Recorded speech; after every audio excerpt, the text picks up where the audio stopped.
This episode is brought to you by Portland Distro. If you like underground music, movies, and more, go to portlanddistro.com for licensed merch, vinyl, CDs, and more. Plug in the discount code 10OFF, TENOFF, for a 10% discount at portlanddistro.com.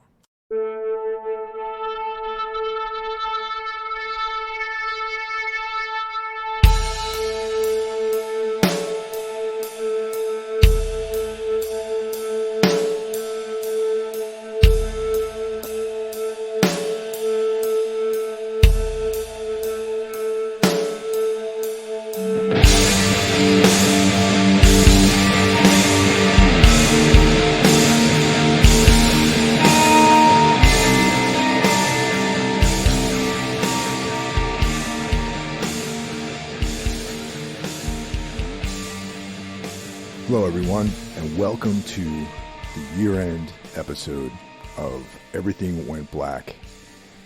It's there's no lists, there's no top tens or anything like that. As far as movies go, that's reserved for necromaniacs. We'll be doing our top 666 tomorrow, actually, for those of you who tune in on Necro Thursday. And my top 10 record list will be on the Into the Necrosphere podcast that my brother Jackie Schmidt does. So Ralph and I get together and we just sort of review the year of 2023, which was quite a year for me individually and Ralph individually. And there's a lot to talk about. And it's a good way to wrap up the year. Ralph is one of my best friends, and I value his friendship deeply. And it's always good to catch up. And, he's been taking a little bit of a break from podcasting. So in the new year, we're going to be re-energized and producing more content together, which is awesome. Before we get going, I want to shout out the other horsemen. Kicking off the week, we have Horror Wolf 666, brought to you by Brandon Legion. Tuesday, we have Jackie Schmidt's Into the Necrosphere. Of course, Wednesday is Everything Went Black. Thursday, a.k.a. Necro Thursday, is Necromaniacs. I come back with my co-hosts, Mike Scandato and Jeff Kashid. And tomorrow will be our year-end extravaganza. All three of us will be on the line. So if you're a fan of horror films, definitely check that out. And it's a lot of fun to do those episodes, all three of us together. Friday, we have Spitball Media, featuring Mike's brother, John Draper. Saturday is a day off. Sunday, Carl Hikara brings you Soul Knocks.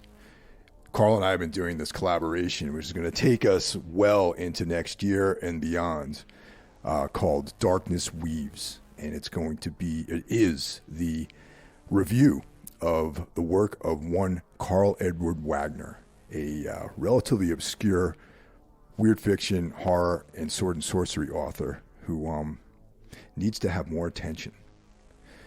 Also, in an as-needed basis, we have Iblis Manifestations, brought to you by Cheyenne of Trivax. And together, we are waging a war on mediocrity.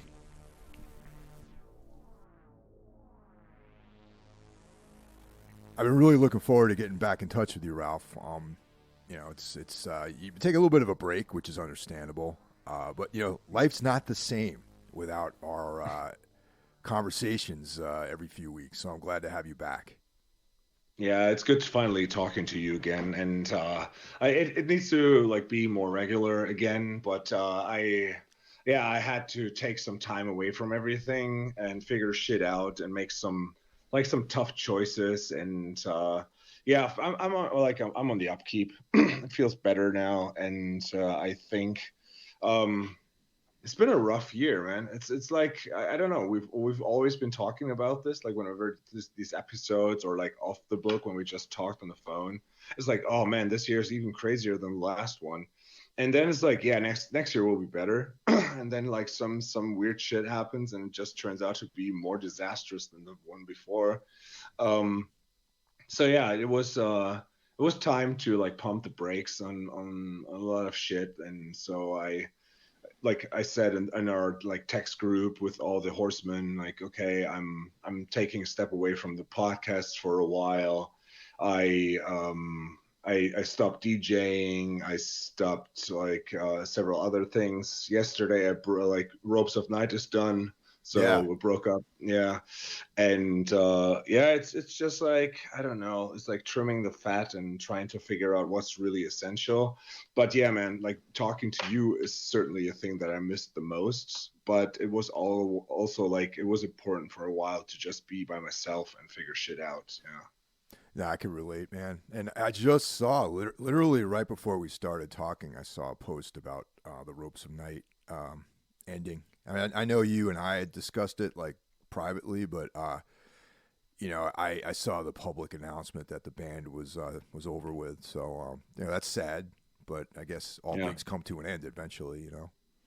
Yeah, and it's like one of these things when I mean, like, like Ropes was a, I wouldn't say it was a cursed band, but it was a troubled band. We had like a lot of issues from the get-go, a lot of like illness and like changing members. And I was always like, okay, I'm going to like, like how our role. We're the same. Like if we do a band, we do it 110%, and we push hard. And sometimes like other people can't like go the distance that we do Right. because it's so important to us, and to others they have like different shit going. So like for some while I was like, if this band really wants to take off, we would need to do more, but there was just no room and no flexibility. So yeah, then it's like, okay, so we wrote stuff. I mean, we had an album written, and we've been sitting on the songs for almost a year now. I remember that like just like yesterday when I met with the guys yesterday and we had like a longer talk, and I was like, yeah, I had a talk with Sven of Von Records, and he's a fan of Ropes, and he wanted to put out the second album. And they were like, oh, but you had that label that wanted to release us. And I'm like, yeah. And I always like had the idea in my mind, like how to present the new material to him. And then it's like I figured out, dude, like that talk that we had was at Eindhoven Metal Meeting, which was a week after Unholy Passion, where you were here, which is now over a year ago Yeah. already. Yeah. And so I'm like, I don't even know if the guy's interested anymore. And I'm like, and that's like how long by that time I thought the songs were already done and we could start recording. And look at it now, it's like the end of 2023. We only played one new song live out of the 10 that we had written. And I'm like, I don't know, like I don't see where it's like going. And it's such an uphill battle. And we got like shows through the connections that I have. So that was always cool. And I mean, we got great chances to play with New Model Army, and she passed away. She Wants Revenge, and like a lot of cool things. But there weren't, like, we counted it. There were only like two people that actually actively reached out to us and wanted to book us. All the rest of the shows were through my connections. And then we play shows, and people are like, "Oh, that's crazy good," and I love what you're doing. Excuse me. And yeah, but then nothing happens. No new likes, no new show offers, no one buys anything. It's just like, okay, so we played a show, people liked it, but nothing happens. And I'm like, yeah, it's weird. And then half a year ago, I joined Suyer, that post punk band here from Cologne, and they're a couple, and they have done it for like years, and I love that band. And they had a drum computer, and they wanted to have like a drummer who's like drum standing, so it's just like floor tom, snare, hi-hat, and a crash.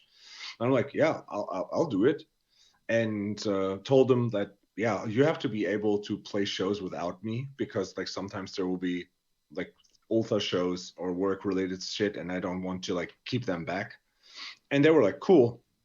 And it's such an easy thing to work with them, and there's no struggle, no uphill battle. And that's when I realized, like, I don't know, man, I think Ropes of Night is not fun anymore. It's a lot of work and nothing really comes off it. And that's like when I said, like, no, I think this needs to go. And yeah, thought about it, found like a lot of smaller things. I said, like, yeah, I don't know. And yeah, so, and I'm not the guy to say like, oh yeah, let's put it on the shelf for a while and then let's get back to it. I'm like, I want to have it done. And if we like end up in a year or two, like, hey, let's revive the band. I might be down, but for now, it's good that it's gone. Yeah. Yeah, that's a good approach, man. That's yeah, I mean, you and I are similar that we like to do a lot of things, but sometimes we get spread very thin, and the other things suffer. And sometimes that Yeah. other thing that suffers is our emotional stability and our mental health. You know. Yeah, absolutely. Yeah, so that's a good move. I mean, it's sad, but like you said, you know, maybe in another year or so, you know, you guys might decide to put out another single or do some stuff together again. That might be cool. Yeah, and that's like why to me it's important to, like the same with the breakup with Danny. Like it was caused by another woman, and it had to be done because we were actually like drifting apart anyhow. But I think if she and I would have stayed together back then, like today, we wouldn't be on speaking terms because like something shitty would have happened, and so it's like there's this saying in Germany where you say like you rather have like an ending in horror than like a constant horror without an ending. And so like that's the same here. Like there's no bad blood. Like I wrote the stuff and I thought like I'd be the guy to say like okay, I'm done. I offered them like they can go on if they want to do it. Like I don't have a problem if they keep on playing the old songs, but they said like yeah, it's your songs and you're like the one that brings the songs and you made all of that stuff possible, so how should we go on? And yeah, it's a different thing with Otha. Like like Otha is more of my brainchild completely, my baby. And um so yeah, like I said before, I eventually get frustrated and will like like fights with the others, and like I don't want to do that. Like I like these people too much than to be like a dick that's not happy. And so I said like yeah, let's like put it on the shelf for now. Yeah, that's interesting, man. Because you know, over the lifespan of Tombs, it's like I've dealt with all those scenarios where I had members who were men and approached leaving the band as an adult, strong Mm, positioned male. You know, it is mm, like Mike, I can't do it anymore. I'm gonna play these shows and that's it. And then giving me time to like segue a new guy in, bring another, like for example Andrew, when he left, he had yeah, certain responsibilities on the table still. He fulfilled those responsibilities and we got another drummer and they kind of worked together to bring, if he had questions yeah, about certain techniques he used or things like that, they were in they talked, discussed things. yeah. And then on the other hand, I had guys who were just concealing everything. And then, the lineup that was on, basically on All Empires Fall and the Metal Blade record, were Mm, guys who just concealed everything, had their own agendas, and just left the band in a completely immature, very, very weak way, where it's just like, all right, we're mm, done, and that's it. Oh yeah, yeah. I'll be at practice on Monday, and the guy just disappears, and emails me like, "Hey, this isn't working out. I feel creatively restricted or some bullshit like that." And mm, so I've seen both sides of the coin, where you want the other people to burn in hell, and then yeah. the other people are your friends still. And Andrew and I ended up collaborating years later with Scorpion Throne, which is going to hopefully Mm, have newer material next year. So mm. yeah, it's a difficult um, you know, tightrope to walk with people. But I feel like with ropes, that's the best case scenario, definitely. Yeah.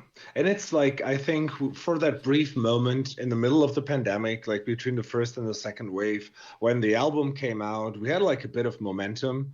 And there was like shows were just happening again here. And I mean, everything was a bit more careful than, for example, in the Netherlands. And so it was hard playing shows, but we played some shows. People loved that record. I mean, the guy that released it, he has stopped doing his label now too, and I'm cool with him. But the promo guy was a douche, and he completely fucked up. So there were a lot of issues from the get go, and we had that first singer and our first drummer like left, and so it's like I feel like in wrestling, if you have like a guy that gets positioned as like the next star, the company decides to give them a push, and if something fails, like he gets injured or something, then you start off like at point zero again, and then like they get another push, and they try it again, and they call it like stop start pushes, and like these people never get over, because like like they're the hot shit, oh no, they're injured, so they're on the shelf for 6 months, oh here they are again, oh but like they're injured again. And I feel like Ropes was like that kind of band. Like ever since, like we had the momentum, then we were supposed to tour with Photo Crime, and I think like a tour, like a proper tour, would have done as well. But then like something happened, and the tour couldn't happen. And okay, so now next step, this show. Oh no, one is ill. We cannot play the show. Oh, let's promote this here. Oh, we cannot play that show because of that reason. And I didn't want to have like Ropes be the band where everybody thinks like, oh, they're never playing because they're always canceling. Yeah. But like that, then eventually we got that solved and everything was good. But then I'm like, okay, so I have like 3 bands now. One of is like my baby. The other one is like where I really like Ropes was the stuff that I wanted to do, but I never really reached that sweet spot like in musically that I wanted to have. And the songs for the second album, I'm like I when we played the last show in Hamburg a while ago, where I met Ralph Bach for the first time in forever, and I like that was a frustrating night. I kind of felt like listening to your audiobook about the European tour. It was gray and gray, and everything was cold, and nothing really happened. And I'm like, okay, well, why am I doing this? Like going after school, like on a Saturday, I had to go to school for like some bullshit event, and then like go to the van, drive for 5 hours to Hamburg to play a show for 30 people. Right. And I'm like, okay, there's only one new song that we play. So on the way back, I listened to like the demos that we did for the newer stuff, and like there's so much compromise in this, where I said like it's not actually the music that I really want to fight for. There's like 2 or 3 songs where I'm like totally happy, but then it's like, yeah, Ropes is a band with 4 people that are all creative, and that's the same with Ultha. But like on Ultha, we're like completely on the same page, and with Ropes, I had to do some, I don't know, not sacrifices, but compromises where I'm like, yeah, it's cool, and I would take it if that would be like a functioning band where people really gave a shit about, and we got great offers. I'm like, then that's cool. But that's what I mean. Like there were so many smaller flaws that I was like, I don't think it's beneficial anymore. And then you have like the complete difference with Sphere, where I just like go there, play drums, and it's a fun time, and I love the music. And the last Ultha shows have been crazy. I mean, Unholy Yeah. Passion was amazing. Then the Berlin show was crazy. The reception to that band just gets on getting bigger and bigger. And yeah, man, it's like, okay, and we want to write a new record next year. I'm That's like, awesome. okay, so yeah, so like I want to focus on that. And Manu has like 10 million things on his plate. I'm like, hey, Manu, if we want to do a new author record, we need some time, and we need time to rehearse. And like to have a rehearsal with Ropes of Night once a week, where I think like it doesn't lead anywhere, it gets in the way of like doing the author thing. And like that's why, like I said, so many smaller parts that like if it'd be just one, it would be okay, maybe 2. But there were like 10 to 12 little things. I'm like, okay, no, it's time to end this. No, that's good, man. Definitely. I mean, you gotta assess it sometimes, and just be like, where is the natural momentum, like where the Yeah, natural flow of things sometimes. And obviously, Ulta there's a lot of just organic growth there, and yeah, yeah, and sometimes emotionally you get attached to certain things and you don't want to let them go. But then you yeah, see that, well, if I'm just going to go with the flow and the natural the path of least resistance, it's like, okay, put my yeah. energy here and let this other stuff just recede into the sunset. Yeah.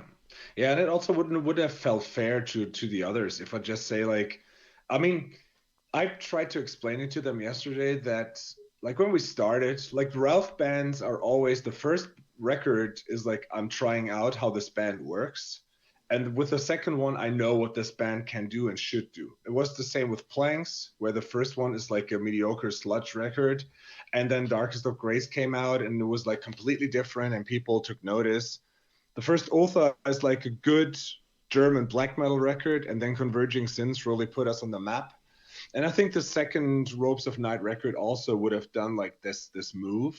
But then I thought, like, yeah, I mean, I have all these songs written, and I would love to push them more into this direction or this, but they were always in the middle. And I told them that, like, there's probably, like, to me, Ropes of Night should have gone in two directions. Either, like, the one direction would have been way darker, way more like Fearing or like Body Maintenance, a band from Australia that I'm really into, like dark, real gothy, moody post punk. Or the other side would have been to like transform it more like the last EP that we did into like this American punk rock, like no rock music, like X and Wipers Yeah. and like Replacements. And I think like both things would have been suitable for Tom's voice, but it never ended up. It was always like somewhere in the middle. And as much as I like with Ulfa that it's like somewhere in the middle of all the stuff that I listen to, for Ropes, I would have wished it would be more either this or that. And yeah, like I just couldn't like figure it out. And these songs are good, and I think like the album would have been great and people would have liked it, but it wasn't enough for me to say like, yeah, let's stick to it. What's you? So you have demos of stuff that you that's not recorded properly, like that's not proper production that you've been working on for Ropes.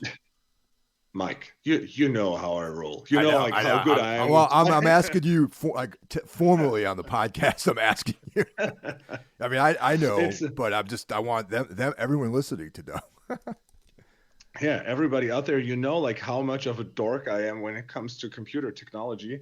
So of course it's just like shitty iPhone recordings that I just took with my phone, which are good. So you can actually listen to the songs, and I can totally send them to you if you want to hear them. Um, but it's not like demos. But and here's the thing, like now, and this is like on my top, like I never do like these New Year's resolutions, but like I have some money saved now, so there's like two things that need to happen. The one thing is I need to fly out to the States next year, and the other thing is I need to get like a proper recording setup and learn how to fucking do home recording. Dude, and it's the easiest thing in the world. Look at the idiots out there who make these bedroom black metal records by themselves. These guys with the Cheeto crumbs on their fingers, and you know, if these clowns can make these records, these shitty records in their bedrooms, you can make something great. Seriously. Yeah. So like I will work on that, and then we can finally do our project that we've been talking about for so often. And like last time, I mean, the last time we spoke was the episode with Jackie. Yeah. Shout outs to our friend, the Amazing Hulk. Like and there you put me on the spot too. I'm like, oh man, I feel so bad that I'm so dumb and don't know how to do home recording. But there's a lot of people now that like reached out. It's like, dude, like I know how to do it. Like let's hang out. I'll show you. So I will work on it. Maybe the Christmas holidays is a good time to do it, because I won't do anything. I'm like, I won't see my parents. I'm not going to any New Year's parties. So I have 2 weeks off, and so maybe I'll get it worked on. Yeah. Because I was going to say, man, you know, and this is like obviously, if you don't want anyone to hear this, I'll take it out of the podcast. But I'd be really interested to check out those ideas that you have, and maybe we can work something out, man. Like to do, I mean, either record stuff, over the ocean, or when you come out here, or if you want me to sing on it or play bass or do whatever, anything except for drums, I can do. So that might be the vehicle that we do together, Yeah, I think so too. And it's like I always have this idea, like sometimes when you go through your, like back then I went through my iPod or like my hard drive with all the MP3s I had, through my vinyl connection. When you have like a certain itch for something and you're like, okay, I know what I want to hear, but there's no fucking band that does it exactly like this. Yeah, well, there you go. And I had this itch, and it's like, I mean, I think the closest to this is what Atriarch did when they started. Yeah, hell yeah. And yeah, but not like they weren't. I mean, if you take Atriarch and you put some Mighty Sphincter in it, so it's more like actual like pop song. Nah, not pop songs, but you know what I mean? Like Atriarch was like atmospheric and moody and great sounding, but they didn't have like the songs that are actual like songs, but they were like, and no, I totally dig what you're saying, because it's like the original guitar player was like more of like in this kind of doom like vibe, and Yeah. Lenny, the singer, was more like this Peter Murphy kind of dude. You know what I mean? Yeah. Right. And Yeah. that weird conflict made awesome records, but Yes. there was like the third and fourth record. I would like to have seen them become more of like this song oriented band. You know? Yeah. Yeah. And that's like a thing where I think like it needs to be loud as fuck, but it needs to be like a lot of reverb. But the guitars, like I already have like the setup in my mind, so like how to do it. But it needs to have like keys on it, and it needs a drummer who can like play groovy, pretty much like Murder Bait with a bit more punk energy to it. I don't Sure. know, like that's all. Yeah. Yeah. So like yeah. So and I think like if one person in the world understands that, then it's you. So maybe that should be our aim. Yeah. Nah, I think I've been. It's been destined that you and I were to make some kind of music together collaboratively, not just appear on each Yeah. other's records and stuff like that. You know what I mean? Yeah. But yeah, that's I'm totally down for 2024, man, because this. I feel like for me, 2023 was like a Nietzschean underworld experience in a lot of ways. A lot of breaking down to the basic elements and reassembling myself in a lot of ways. On the band front, obviously this is a very quiet year for Tombs. I mean, we only played 4 shows this entire year, but which is a huge departure, man. I mean, shit, I remember I would be in Europe like every 14 months or something like that, either to do a tour or play a festival like Hellfest or something like that, or constantly touring like at least 100 shows every year. That's how it was prior to the pandemic. And then, even in 2022, we were out on the road quite a bit. And then 2023 it just was this, well, a lot of it had to do with like, I'm not going to mention the band's name, but a particularly high profile Swedish black metal band rescheduling their tour like several times, and still it's not on the books, and we eventually had to drop off of that because we just felt like we were getting our time wasted. So a lot of 2023 was like keeping the schedule open to do this tour with a very prominent Swedish black metal band and a very prominent German black metal band or Austrian black metal band. And I'm not going to name the names, but anyone who knows me will probably figure out who I'm talking about. And so yeah, that 2023 became that, just waiting for the schedule, and then we dropped off of that eventually. And now 2024, we're about to announce some plans for touring and all that sort of stuff. But on a personal, but in a way, I got to be frank, it was better for me to be home facing my personal stuff than out on the road running away from my problems and issues and pain and things like that, because entering 2023 was like completely different than exiting 2023 for me, at least.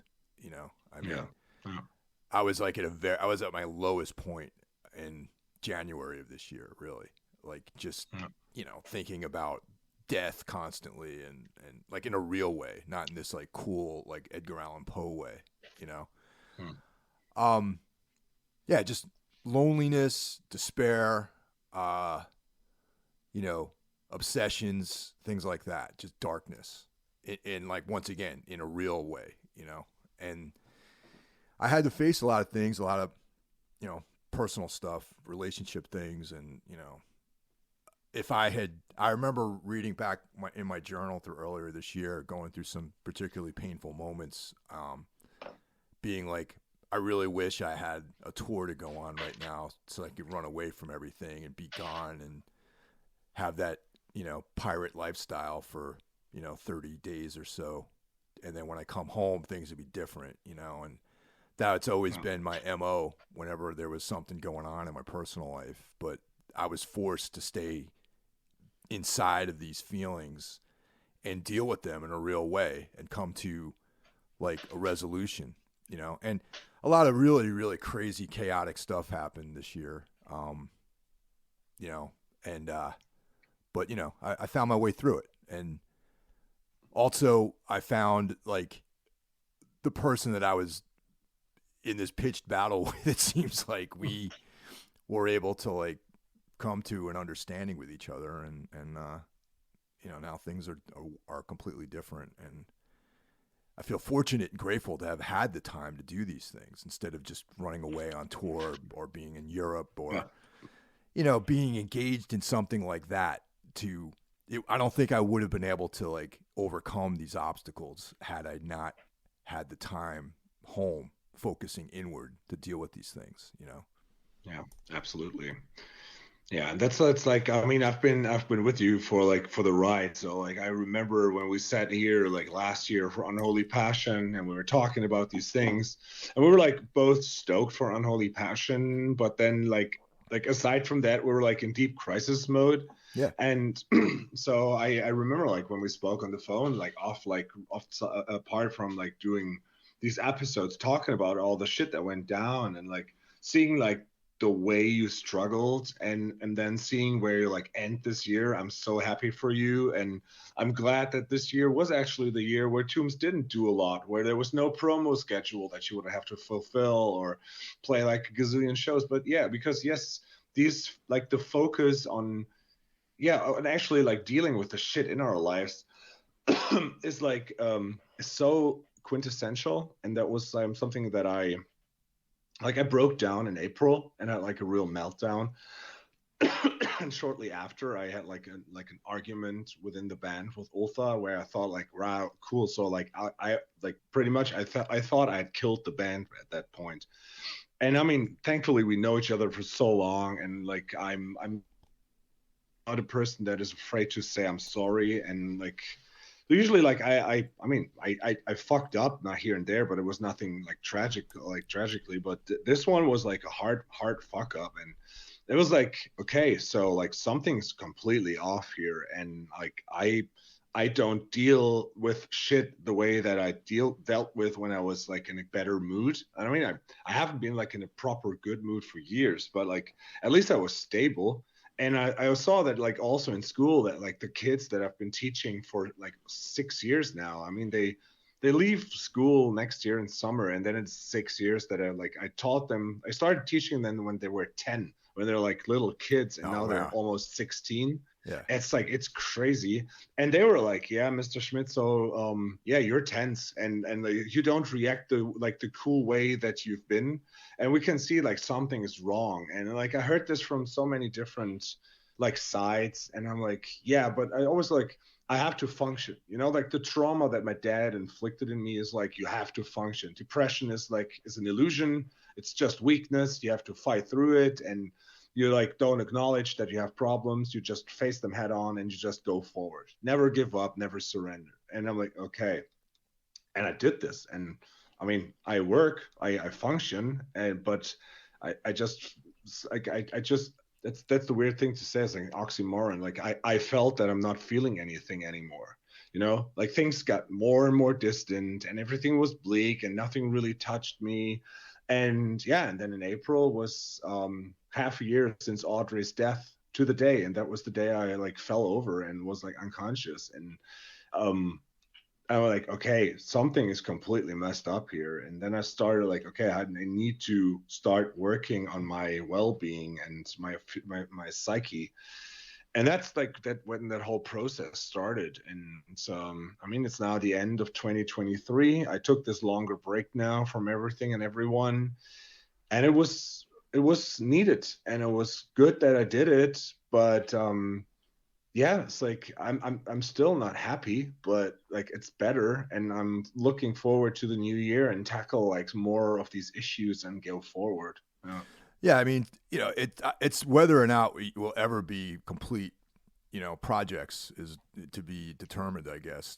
But at least to have the tools to move on is really the best we can hope for. I mean, I think everyone is going to be a work in progress for their entire life, really. So, being, oh yeah, I'm happy. Like, I don't think anyone ever hits that point in their life, really. But to have moments of clarity and to feel good instead of bad all the time is probably the most we can really hope for. You know what I mean?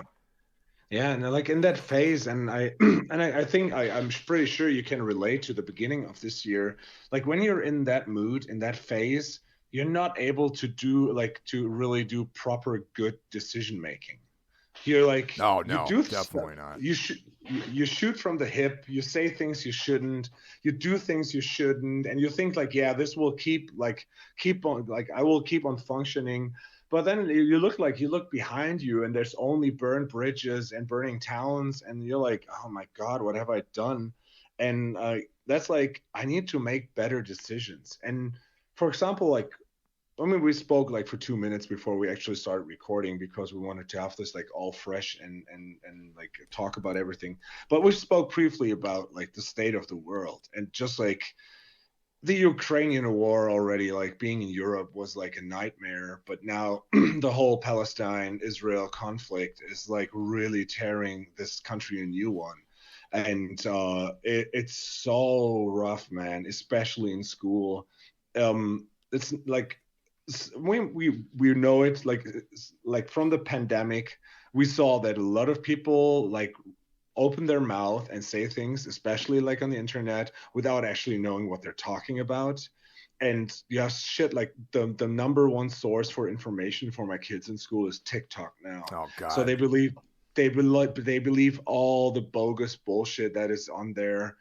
But then they want you to, like, everybody wants you to position yourself. You know, like here, especially like the Germans, there's a lot of pro-Israel here, and for like a variety of reasons. And of course, like a lot of people that we all know from around Europe and America is like more pro-Palestine.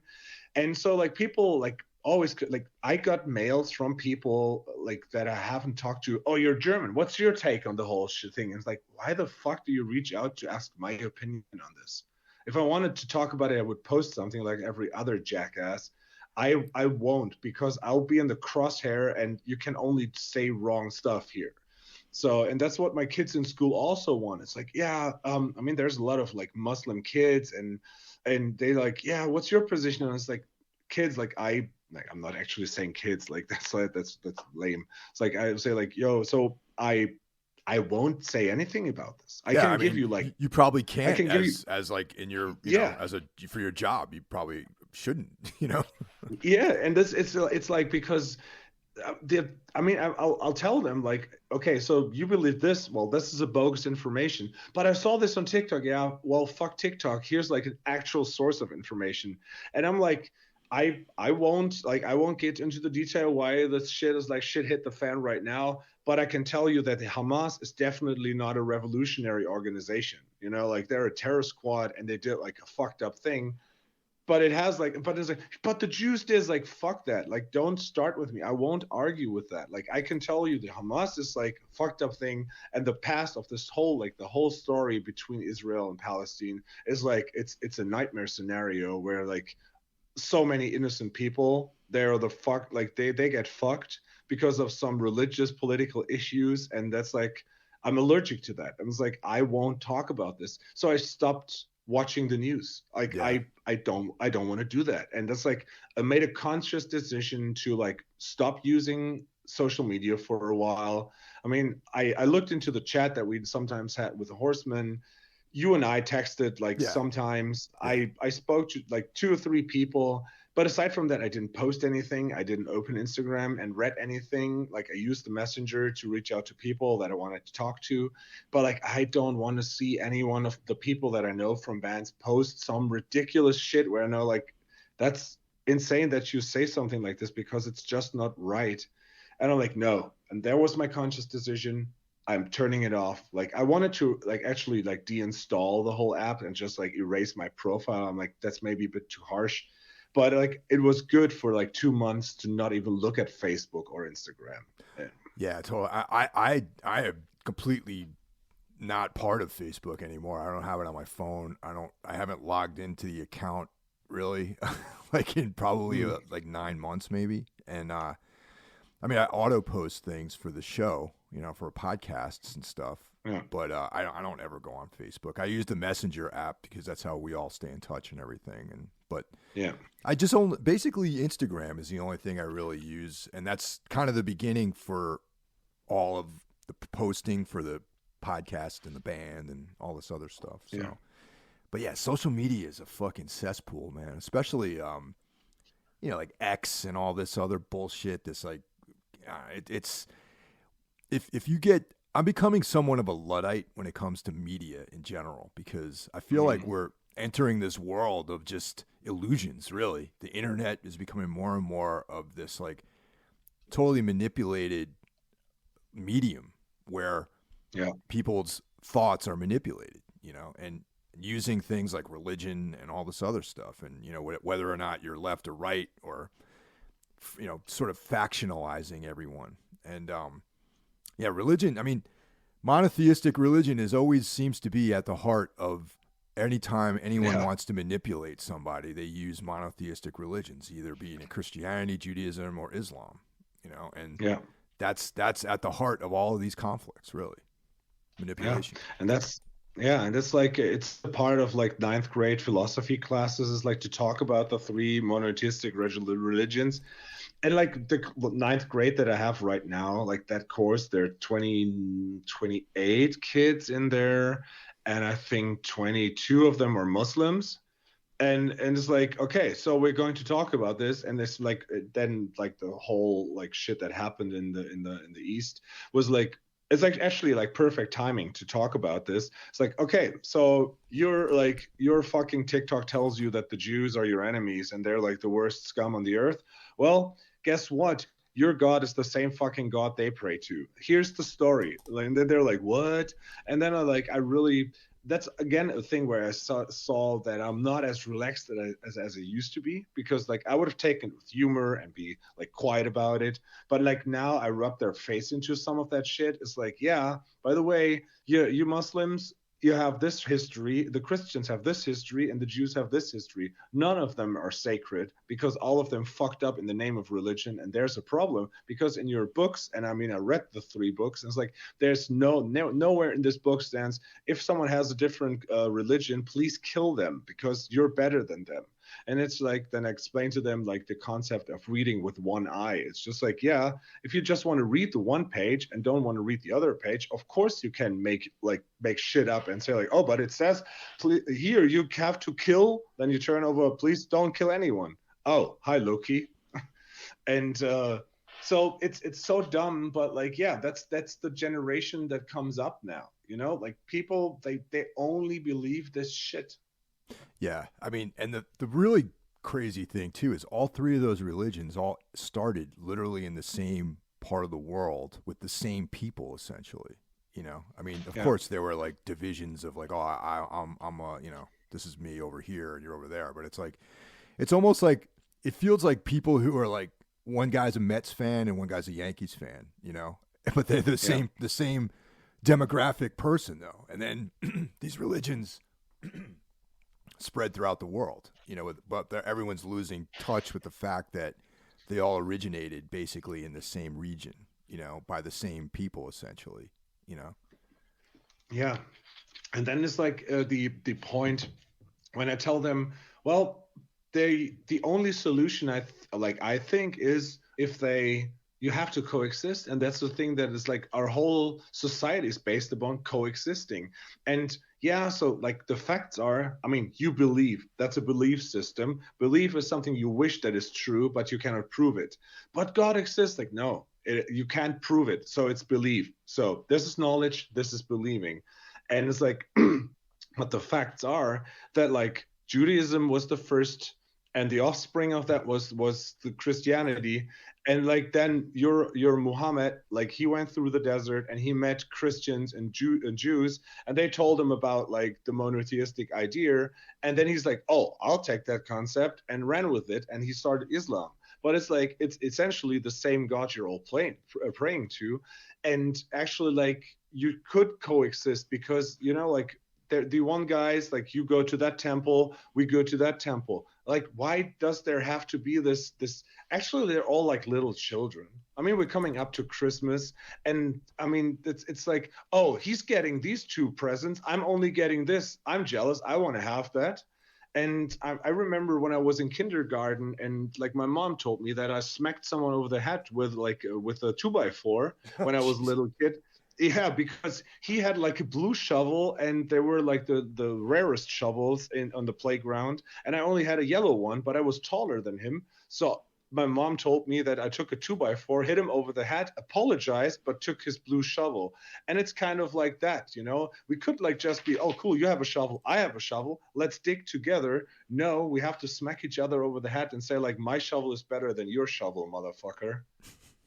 Now, the real trippy thing, too, is even this whole idea of Jesus and Christianity and all that goes back. The idea of Jesus is like taken from the cult of Mithras, which is like the existed 2,000 years before Christianity, too. So it's not even an original idea. Everything's all intertwined together, and there's no beginning and end to any of this stuff. Funny side note segue. No one, really no one figured out what that sample is on the Sam Hain cover that we did, like on that 7-inch.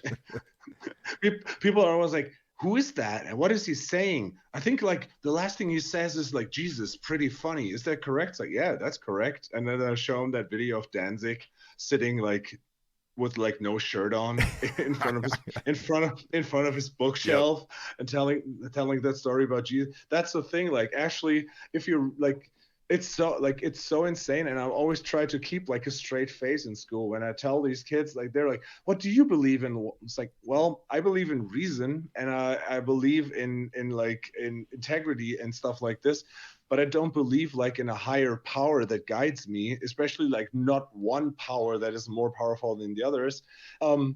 But it's crazy that you like really fall in line with that because your parents told you so, and you like don't have the guts to actually make up your mind and do some digging. And that's like insane. And that's why it's like, Jesus, pretty funny. Yeah, that's a cool record, man, by the way. Thank you for sending those over. Yeah. Yeah, it's like, it's fun. Like this year, Karloff played like 2 weeks ago. Yeah. And then they said like, yeah, we'll play Let the Day Begin. Can you sing it? I'm like, oh, hell yeah, I will. There's no footage of that, unfortunately, but like I was like, cool. Like last year you sang with us, this year I sing with them. So yeah, man, and next year is the last Unholy Passion, and we will have 2 nights and special sets. So probably a time for you and the lady to come out next year. Dude, yeah, absolutely, man. I'm all about it. It's just last year, that next year is, or 2024 is, that's the end, man. I gotta be out there for that for sure. Yeah, it will be a crazy good thing. And I have like some, I mean, there's like now just also, that's like another decision that I made. Like, as much as I love this festival and what I created with it, it also has to go because it's so much work, and there's only like more and more festivals coming up. And it's like at the same time there were like 5 festivals within like a 3-hour radius around Cologne. I'm like, no way in hell we're going to sell that out, but we did, and it's because people love Ultha so much. And like Hoffi, the guy that like actually like is the promoter, and he's like, oh no, we got to continue, we've got this great base of people. I'm like, you know. I think the gimmick is gone at some point, that Ultha is only playing that one show. And next year's our 10th anniversary, which is insane that we've been doing it for 10 years. And it's like, we'll do 2 shows and we'll do 2 special sets. We're going to get like all the cool people out that collaborated with us, do like 2 killer shows, have like some killer bands. And now I have like this list of bands that I wanted to have and bring, and it's like, how will I fit them into this last run? And now like I mean, I will tell you offline because I can spoil this now. But like a friend of mine like called me and said like, yeah, so next year's the last Unholy Passion, right? Oh, I might get my old band together, get back that old band together, and we'll probably play your festival. I'm like, whoa, okay. Damn. So yeah, it will be insane, and you have to be there. So yeah, we'll talk about this. Yeah, one way or the other, I'll be out there for sure, man. It sounds cool. Yeah. Definitely, 100%. But yeah, there's 2024. I feel like is going to be a year of reckoning in a lot of ways. You know, on a personal level too, for me. Just certain stuff, like you were saying, things need to end. You know, and also new things need to start. And there's certain aspects of my life that I could even see the end of the line coming to, you know what I mean? I could see the road ending soon for certain things that I've been doing for like a long time. And, but that doesn't mean that I'm going to end. That means that there's other things cooking that are going to start coming into reality. Yeah. But yeah, like there's an ending and a beginning. And that's 2024. I think is going to be That's going to be the theme of the year coming into that. What do you know what I see like as an ending in your life? What's that? You're tenured in the United States. Maybe, man, if things keep going the way they're going over here, 2024 is also maybe the ending of democracy in the United States too. Yeah. Yeah, and I mean, there's always room for Michael Berg, which would be your German translation name. So I have to come up with a whole new identity and everything to be German. yeah, yeah, it's like I mean, you could be like the first straight up like German Guido if you want to. Like Well, Guido is an Austrian name, you were saying, right? Guido, yeah, that's Guido. That's Guido. like Yep. Guido, yeah, yeah. It's like There's written the same way. Yeah. wait, isn't there a famous racist with the name Guido that was from Austria? Yeah, I mean, it speaks for the name. I mean, I can say like there's a good guy here in Cologne who's like the biggest hardcore fan like I've ever met, like true hardcore, and he's called Guido too. And like I don't want to spoil like ruin the name now, but Yeah. he's a nice guy. Yeah. But yeah, it's definitely been an interesting year, and I'm looking forward to this coming year, and Yeah. we got our tomorrow actually we're recording our 666 Necromaniacs best horror films of the year, and 2023 was a rough year because not a lot of good stuff came out, man. I tell you. Yeah, that's good because I already felt like complete douche because I mean I stopped listening to the podcast as well and I haven't really watched any new movies. At one point I was like, oh, I really want to watch one of these new horror movies. Oh, what's that movie everybody's talking about? Ah, yeah, Talk to Me. I'm like, oh, let's check this out. No. I'm like, oh God, what a waste of time. But I'm like, yeah, cool that like the 666 episode will come out and like then I have some stuff to like check out for the holiday season. Yeah. Well, probably the best one, and this might be. I'm trying to think. Well, yeah, okay. So this is coming out the day before the Necromaniacs episode's coming out, but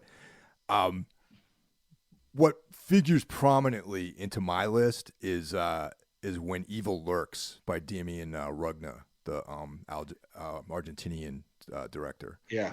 And if you watch any movie, that's the one I would go to right away. That's just an incredible film. Okay. Well, I'll probably do that. Like put it on my list instantly. I would do a double feature with that and his film that came out before that called Terrified. Okay. Evil Lurks. Okay. Yeah. Totally unique. Argentinian. Okay. Yeah. Totally unique take on all this stuff. And just great movies. The guy himself is like an interesting guy. Yeah, that definitely is a highly recommended. Two great films in my opinion.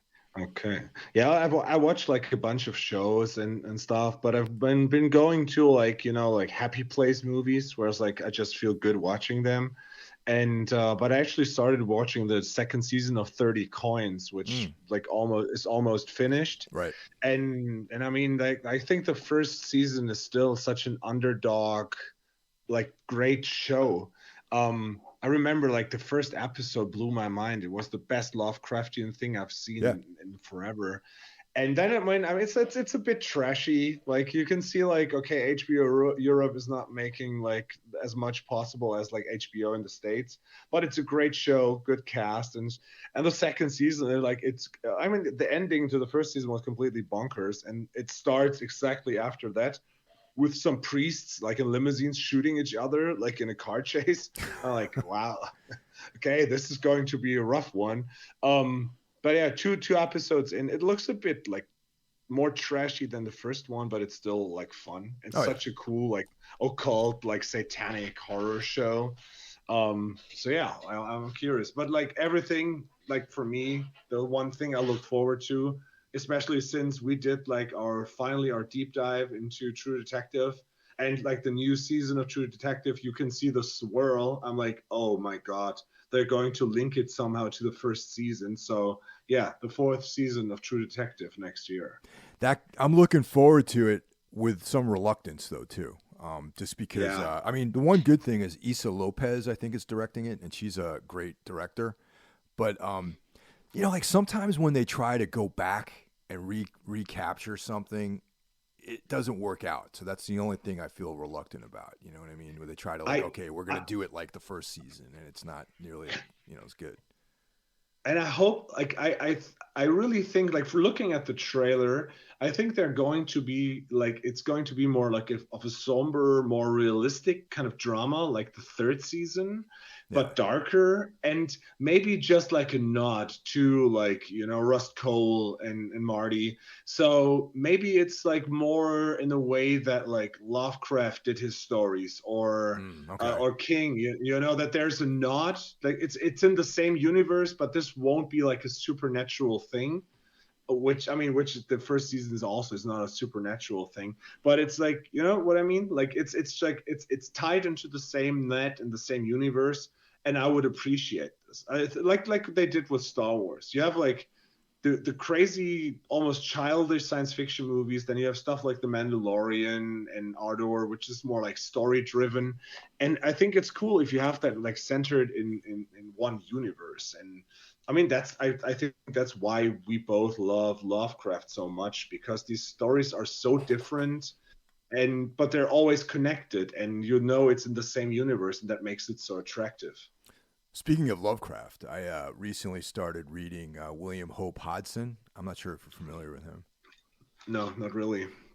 He's another guy, another writer. He was born in like the 1870s, I think, and Hmm. died in World War One. Actually, serving. He was a British infantryman, I think. We killed in Hmm. World War One. But he wrote a bunch of material, weird fiction material that was pretty great. I'm reading a collection called House by the Borderland, and Hmm. it's really, really incredible stuff, man. So anyone out there is listening to this and you want to check out some kind of non-Lovecraftian weird fiction, look it up. William Hope Hodgson. He also has a novel called The Nightlands, which Hmm. has been recently republished, and that's next up on my list here of Hodgson material to get through. Okay, where to the Nightlands? I've been really hooked on graphic novels. Oh, cool. It's like I wanted to read more books, but since I'm so out of energy, especially like after the day of school, I read like 2 or 3 pages, and I'm like, I don't know, like I can't really like wrap my head around it. And I don't know, I became obsessed. Like as it started like this summer again. Like first it was actually you triggered it in a way when you sent me these Lovecraft mangas, Ah, yes. and and there's so many of them. There are more actually translated into German than there are American ones. So I have like a collection of 12 now, and they're Nice. all amazing. And from there on, I started like going through my shelf, because I bought a lot of graphic novels and paperbacks, but didn't actually read them. And then it was Trees, and then I found something called East of West. Hmm. Have you ever Okay. heard of No, that? I haven't heard of that. It's Image Comics. It's like it has like these $12 paperbacks, and there's like 11 of them, and it's pretty much, imagine like oh man, like the first Under, no, what was that show with Westworld? Like it feels like Oh, Westworld. okay. All It, right. but it's like after the collapse of humanity in the future, but it's more like back to the desert. Oh, But it has like these different houses, and it's like it's about strategic warfare for like the power in the universe. There's like the horsemen of the apocalypse actually play a role, and that's the crazy thing, like because death, like they have like a cycle of rebirth, so they live like for hundreds of years, and then they die and they get reborn as kids. oh, And wow. like three of them are reborn, but they're like they wake up and death is missing, because death fell in love with like the head of one of the houses and has a child with them, Oh, and wow. he's like pretty much bringing the apocalypse. So it's like really great storytelling, fantastically written, great like illustrations, and the story is just so fucking cool if you're like into long-term storytelling. And I wonder why they haven't approached like doing this as a show, because it's really amazing. Yeah. Yeah, that I mean, there's a lot of exciting stuff going on with graphic novels these days, and you can get Yeah. just as much out of reading a trade, trade Yeah. graphic novel than reading a proper, text. I think, and Yeah. that's out. It's called East of West. East of West, I got yes. to check that out. That sounds right up my alley, actually. Yeah, it's you will dig it. Like I think like I sent you the lock and key thing, Yeah, which yeah. I was so surprised with that, because the show liked it, and like then I read these books. I'm like, this is a Lovecraft story. This is insane, and it's so. I mean, the illustrations is a bit childish sometimes, but like the story was so amazing. And yeah, then I started East of West, and another one called Gideon Falls, which is also 6 episodes, complete dark, bleak. I posted pictures of it, and Brandon was all over it. I don't Oh know, yeah. like I think Brandon even knew it. It's it's like X-Files horror with parallel, like with darkness and different timelines and a demon, and so much good stuff out Gideon there. Yeah, Falls. Okay, I remember seeing that, and now I have to yeah, watch that too. Actually, there's a German Austrian film series that we started watching called Pagan Peak. yeah, dude. I've been telling you about this for 2 years. No, It's no, the no. best, man. I'm no. I remember you were the guy who told me about it, and Man, I finally started yeah. watching it again. That's why I'm Oh bringing it man, up. and what do you think? Oh, it's great. I love that character, the Mr. Winter. The total Yeah, piece of yeah. shit like cop Oh guy. man, yeah, yeah. Awesome. Oh, dude, yeah. You're in the first one where they're still like in the snow. Yeah. Yeah, yeah, dude. Like that, it's finished now. It has 3 seasons. The first one is hands down the best. Second is a bit like weaker, and the third one is again super strong. Highly recommended to everybody, like anybody out there. It's fantastic. Yeah, I know. I remember you telling me about it, but it's just Yeah, one of those things where we Tina and I just started watching it. And she's all in too, and we yeah. both love that kind of stuff. So it's that's what we've been It's watching. Yeah, it's funny that it's like the same premise. It's all stolen from Bronn, the bridge, like the, Yeah. the the Danish show. And like the Danish show was great. It's on Netflix. Then the Americans did a version with like the border of Mexico and Oh America, God, and it was yeah. terrible. That was terrible. And then like the Germans and the Austrians were like, oh yeah, we'll do it, but we'll make it look like dark and like Twin Peaks mixed. I'm like, what the hell? And Dude. yeah, like it's like the Krampus thing, the whole thing in the snow. It's so surreal. And I mean, you've driven through these mountains, I assume, when Oh you yeah. were on tour, so Yep. you know how that this actually the way that it looks over there. Yeah, it's incredible. It looks great, and like I feel like I have to put a sweater on when I watch it because I feel cold. Yes, If I can yeah. feel the I mean, cold. yeah. I mean, we had the first snow here, but I assume like once it hits you, like it gets. Didn't you have like a snowstorm a while back, like a few weeks ago? Not here in the tri-state area. I think other parts of the country got hit, but where we're at right now, it's like 50 Yeah. degrees, Okay. so it's not. I mean, Okay. it's Okay. like chilly, but it's not. I go out sometimes just wearing a hoodie still. All right. Okay. Okay. Yeah. But yeah, I've been commuting into New York not every day, 3 days a week, so I get a lot of reading done on the train, even though it's only like a 20-minute ride to Manhattan. Yeah. But I kind of like that actually. I like getting up early again and hitting the train and having a good book to read, and just tearing through books that way to and from work. It's like an hour of reading time, which I normally wouldn't get on uninterrupted time to read. So it's kind of nice. Yeah, cool.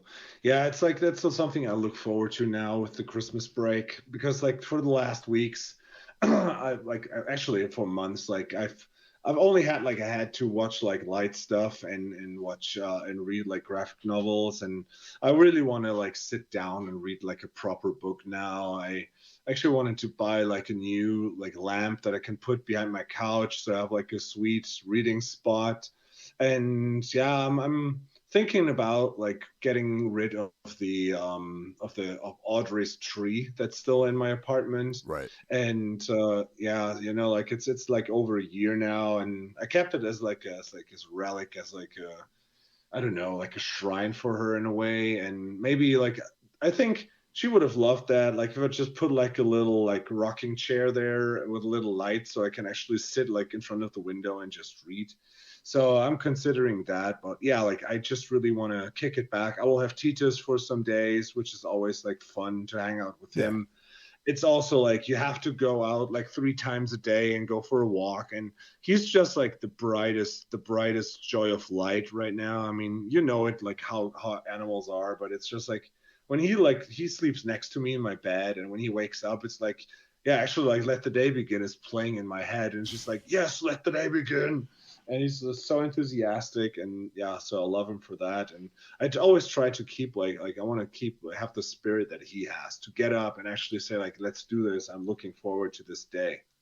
Yeah, that's good. Animals make such a huge difference, man, you know, in the world. Absolutely. And you know, we got, you know, of course I have Loki, and Tina has 2 cats and a dog, and at some point, probably within the next year, we'll be under the same roof, and so getting all the animals together would be kind of nice. Cool. The Hill Zoo. The Hill Zoo. It sounds like the name of a black metal band. The Hill. Oranzi Pahil Zoo. That's awesome. But yeah, man, thanks again for it's great talking to you, and you know, I'm glad things seem to be coming together and looking up and in time for the end of the year, because everyone gets very introspective anyway at this time of year, you know.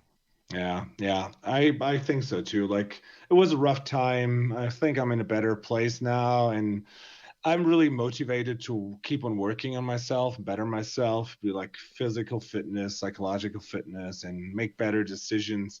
And yeah, like I really need to get some shit like going. And yeah, it's like I miss talking to you, and it's great that we have the chance to catch up now. And yeah, we'll work on new stuff now. I'm down. Like I will not be like as active on all the other podcasts that I used to. Like I'll probably be guest like now and then. But I mean, for a while it was like, oh, let's do this, let's do that, and I'm like, yeah, I want to do it. I want to do this. I want to do that. But it's just like there's no time, and I want to be prepared.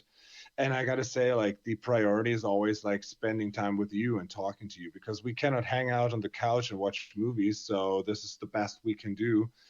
And so I hope that like next year, finally, I can get my ass over to the States and then to see you and Tina, like meet Tina for the first time. Yeah. And, and then, have you guys maybe come over for Unholy Passion or shit like this. But yeah, we'll be in touch more, and we'll talk some more, and also get like some podcast episodes done. Hell yeah, man. Once again, thank you. And everyone out there, this is the last episode of the year. So enjoy the holiday.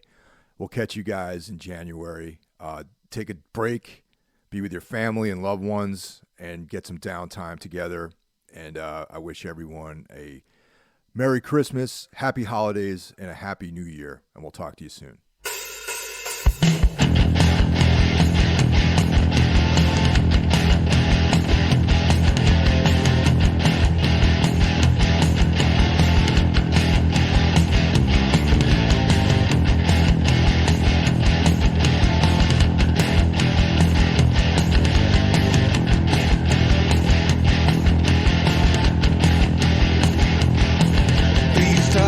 Sending at the speed of light. Tell me where to run, where to sleep tonight. Always sending at the speed of light with you. Always playing hard as it gets. The Iron Curtain of the Soviets. Down the boulevard with your head up high as you.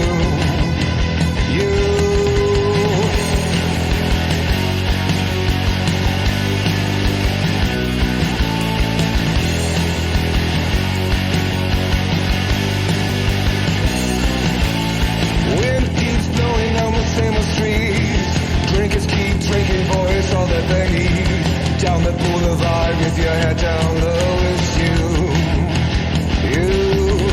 I beg you to come down tonight. Feel your head fierce, twice its size. I beg you to come down. I beg you to come